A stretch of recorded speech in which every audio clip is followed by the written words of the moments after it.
പുതിയവിള ശ്രീ വടക്കൻകോയിക്കൽ ദേവീക്ഷേത്രത്തിലെ ദേവി ഭാഗവത നവാഹയജ്ഞത്തിന്റെ ഭാഗമായി നാരങ്ങാവിളക്കും വിവിധ ചടങ്ങുകളും നടന്നു. നിരവധി ഭക്തജനങ്ങൾ പങ്കെടുത്തു.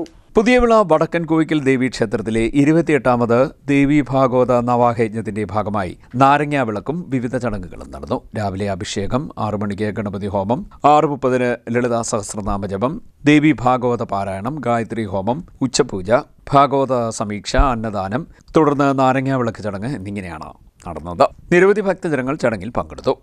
ഓം മേഘവർണ്ണായ നമഃ.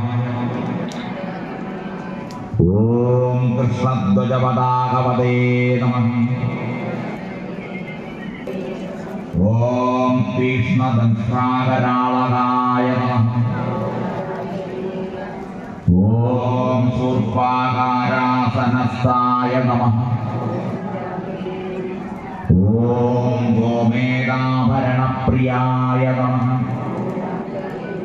ഓം മാത്രായൈ നമഃ. ഓം നിരാലസായൈ നമഃ. ഓം നിമ്നഗായൈ നമഃ. ഓം നീലസങ്കാശായൈ നമഃ. ഓം തപസ്വിനേ നമഃ. ഓം ജ്ഞാനരൂപായൈ നമഃ. ഓം നിരാകാരായ നമഃ. ഓം ചന്ദ്രാപവിശ്രുതായ നമഃ. ഓം ജ്യേഷ്ഠായ നമഃ. ഓം ഇന്ദിരായ നമഃ. ഓം ഭൂതേശായ നമഃ. ഓം ഭൂതധാരിണ്യേ നമഃ. ഓം കാത്യായനീ നമഃ.